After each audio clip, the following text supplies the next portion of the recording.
Martizde saat, sujit yarahimit, Jan kayına yatış koysusu, Bozar ağayları kitap sata, Olarda da damak kaygısı. Bozar ağayları kitap sata, Kitap ayı dünya tutkası, Sin olardan sıra kemlerine, Kullarına kalem tutkançı.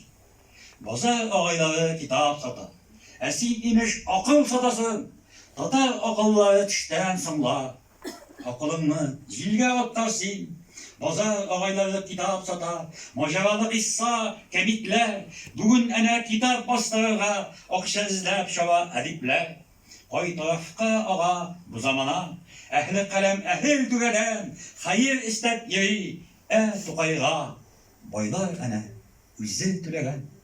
Bozar güler belki, sizge misin, Tukay kibik yazı, git eli, Bozarlarda tügel, bazı da şu, Avnap yattı Tatar hitabı. Şevmalarda, arşivlarda yattı, Pusup yattı sandık tübünde, Vahşi yakkan uşaklarda yandı, Biz yaldık kitap gülünden. Gazeplenme tuğan, Bozarlarda bizning eftiyekimiz topmasan, Bozar ağayları kitap satar. Kafka, Camus, Gide, Abbas'tan. Rahmet. Her vakit kitaplı avı olsun.